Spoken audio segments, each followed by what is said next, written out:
ওনার সাথে আমার প্রথম যোগাযোগ হয় 2019-এ প্যারিসে আসার পরে। ওনার সাথে চ্যাটিং হতো। ওনার একটা ফেবু আইডি ছিল ফ্যালকন আইজ নামে।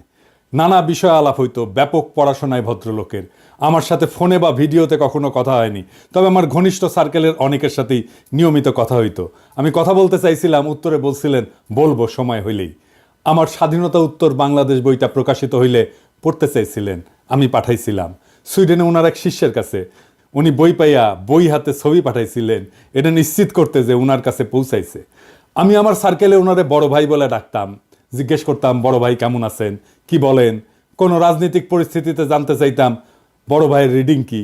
একটা সময় খেয়াল করলাম উনি ভুলে যাইতেছেন জিনিসপত্র, ডাক্তারি ভাষায় যাকে বলে কগনিটিভ ডিজিজ। তখন থেকে ওনাকে বলতে শুরু করলাম বুড়া। তো জিগাইতাম বুড়াটার খবর কি। যাই হোক, উনি নাকি বলছেন যে ওনার বয়স 75 বছর, আসলে ওনার বয়স 78 বছর। ওনার জন্ম 1946 সালে উইকিপিডিয়ার তথ্য অনুসারে। 64 সালে বিমান বাহিনীতে যোগ দেন, ঠিক 18 বছর বয়সে। বুড়া বয়সে 3 বছর কমায় বলছে আর কি, আমার অনুমান ভুলে বলছে।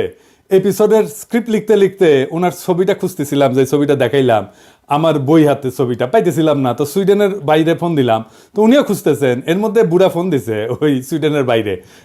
তো উনি যখন জানলেন যে আমি লাইনে আছি, উনি স্পিকারে দিলেন, আমি শুনতেছি। উনি বলতেছেন, আমাদের দুইজনকে স্পিকারে দিলেন। উনি জিজ্ঞেস করলেন পিনাকি কি দেখছে আমার লাইভ। আমি বললাম হ দেখছি বড় ভাই। তো সুইডেনের বড় ভাই ওনারা বলতেছেন, আপনি পিনাকির বই হাতে একটা ছবি তুলছিলেন না, আছে ওইটা।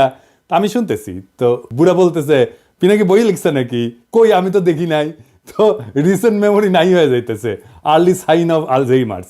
যাই হোক, বুড়া আমাদের মাঝে আরো অনেকদিন বাইচা থাকেন। ওনার লাইভ এপিসোড করছে ইলিয়াস। এইটাই সম্ভবত বাংলাদেশের মানুষের সর্বোচ্চ দেখা লাইভ। ইউটিউবে একসঙ্গে সর্বাধিক সংখ্যক দর্শকের লাইভ স্ট্রিমের রেকর্ডটা 8 মিলিয়ন। তবে এইটা বাংলা ইউটিউবের সর্বোচ্চ, এটা নিঃসন্দেহ। এবং আমার মনে হয় এই রেকর্ড আর কেউ কখনো ভাঙতে পারবে না।